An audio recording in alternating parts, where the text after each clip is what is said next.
Fire Glenn t-shirts, available now. Because the Philadelphia 76ers are going nowhere with Glenn Rivers at the helm. It doesn't matter if Joel Embiid scores 100 points in a game, it's just a fact.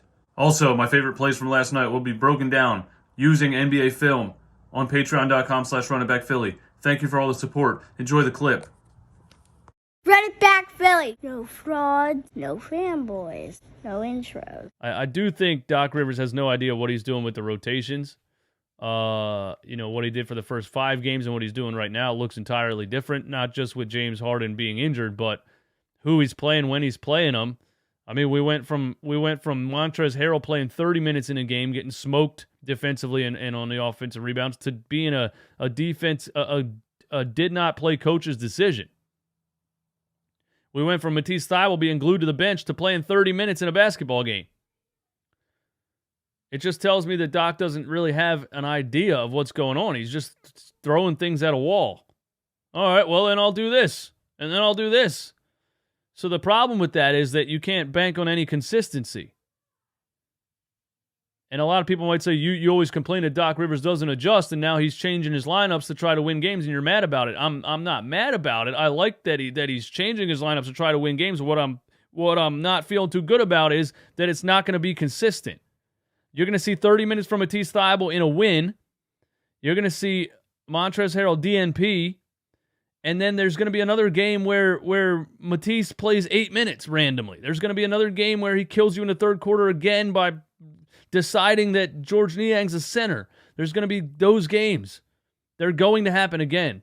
This is why I say don't get too high and don't get too low. Because we've seen it time and time again. It seems like he figured it out. It seems like he fixed the issue. It seems like, oh, look, he gets it. He gets what we were saying. He's not going to admit it. He's going to go up into press conferences and argue with all the fans and the reporters. He's going to act like it was his idea. We've seen it time and time again. He played DeAndre Jordan last year in the playoffs. The media had to literally bully him into playing Paul Reed at the backup center position. And then he plays Paul Reed the whole Toronto Raptors series, and we win the series. So we thought, hey, Doc figured it out. Paul Reed's a backup center. Paul Reed needs to be on the floor. Paul Reed can rebound. Paul Reed can play defense when he's not fouling. It's not the perfect option, but it's better than DeAndre Jordan. Right? And he comes into this season. Guess who's glued to the bench? The backup center that won a freaking playoff series for you last year. So that's all I'm saying. When Doc has his lineups right and you win a game, don't get too high. Because he's going to bring it right back. He's going to bring it right back.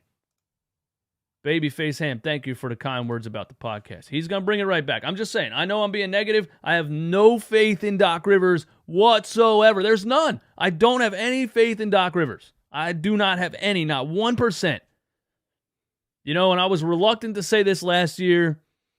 And early on doing YouTube and the podcast, I wanted to make everyone happy. You know what I mean? There were so many times, months, during even the Ben Simmons debacle in Philadelphia. There were so many times where I went far. I went close to 100% honest. And people thought that was too much. People were coming at me every day. I like your podcast, but you're too hard on Ben Simmons, I like your podcast, but you're too hard on the guys. And in my mind, I was like, I'm not even being 100% honest, bro. I'm taming it down for YouTube. I had to have faith. I had to try to keep everybody in spirits and keep everybody thinking we have a chance to win. I didn't believe that. I did not believe that with Ben Simmons on this basketball team, handling the point guard position for 35 minutes a game, playing that disgusting form of basketball, dribbling across the half-court line and handing it off to Seth Curry, who then has to try to run a pick and roll, and he's not a freaking point guard. I had zero faith that we could win anything with that being the main thing that's happening on this team. But I didn't say it. Because in the beginning of YouTube and podcasts, I thought, I can't be ultra negative. Everyone's going to unsubscribe or whatever if I'm like, this team sucks and we have no shot. But I realized slowly that's not the case. You guys respect honesty. I should have said right then, this team is going nowhere with Ben Simmons. This team's going nowhere with Doc Rivers. Just is what it is. I'm happy when we get a win. I'm happy when he does when he gets his lineups right. But don't hold your breath. He's gonna bring it right back, and I'm just I think I'm glad. I feel like I'm relieved that I'm up here in front of this microphone being 100% honest about this team. There's a 0% chance this team wins a championship with Doc Rivers. Just a fact. Process in Philly, when we be honest about the team, we're fake fans. It makes no sense. You're absolutely right, bro. And I follow you on Instagram, and I don't know if you've been doing them lately. Have you been doing the lives lately, where you like go live watching the fourth quarter of a game? Those are sheer entertainment. If you guys aren't following Process in Philly on Instagram, go do that. He goes live sometimes during the games and gives his opinions, and they're great because he's 100% honest. But yeah, I realized over the years too that when you're 100% honest and it seems ultra negative, the people that hate it are not real Philly fans. And they call you a fake fan for being negative, and they call you a fake fan, and they say, why don't you go root for another team? You know, those Sixers groups on Facebook, there's so many casuals in there. It hurts me. Physically, I feel a pain in my chest. There's so many casuals in those Facebook groups. They have no idea what they're talking about, ever, at all. So anytime somebody says something negative about the team, they call you a fake fan. I don't even go in there anymore, bro. I only go in there to advertise t-shirts. I only post my ads in there and I bounce. I don't read anything in there. But yeah, they call you a fake fan, but really they're not watching every play of every game. They're not intently like analyzing the team. They do it with the Eagles, the Sixers, the Phillies. The people that analyze the team sound negative because there's a lot of things wrong. It's just the way it is. It's been 40. The team hasn't won a championship in 40 years. You know? The Sixers, the Celtics, the Lakers, that was the run of the NBA. In the 60s, the 70s, the 80s. The 90s, the Sixers fell off hard. And they haven't gotten back. The Celtics came back up. The Lakers came back up. Lakers are bad now, but I'm just saying the Sixers used to be an NBA juggernaut. And they haven't been back to the NBA Finals. Well, yeah, they have Allen Iverson, but they haven't won an NBA championship in 40 years. So we're frustrated.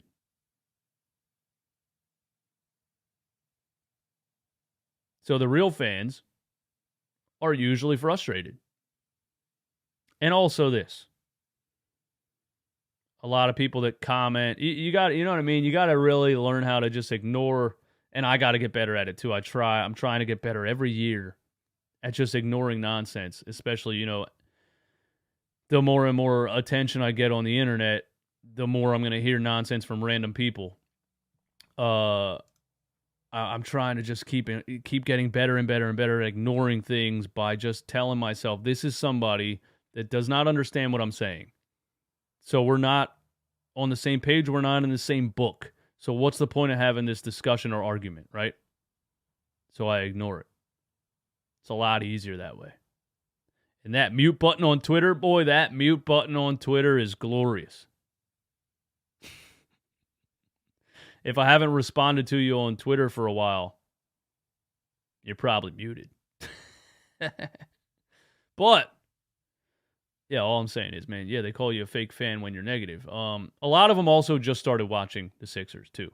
You got to understand that, too. The process is like 8 years old. A lot of these kids were, and this isn't a shot to anyone that's watching right now who's 15, 16, 17 years old. But a lot of people have some kind of ego. They started watching basketball 3 years ago, and they have this kind of like, I know what I'm talking about and you're an idiot thing off the rip. I started watching basketball when I was 12, 10, 11, 12. But I would never jump in something when I'm 15, 16 years old and act like I'm an expert on it and tell everyone else they're an idiot when you literally weren't watching basketball before the process started.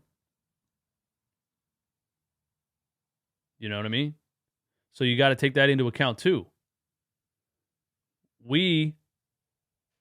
For those of us that watched it for this long, we failed in the Allen Iverson era. After that, we sucked for a long time.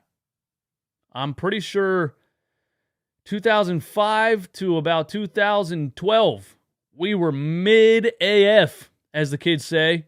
Sometimes we were just good enough to squeak into the playoffs, but we were not good. You know, we thought Andre Iguodala was going to be the next superstar that's going to lead the team somewhere. It wasn't good. Evan Turner, terrible. It was bad for a long time. And then the process starts. They tank. Then we're 3 years of absolute tanking, and we have a 10-72 season. And we gotta go through that, knowing there's gonna be a light on the end of the tunnel. There's gonna be a light, Watching Ish Smith throw alley-oops to Nerlens Noel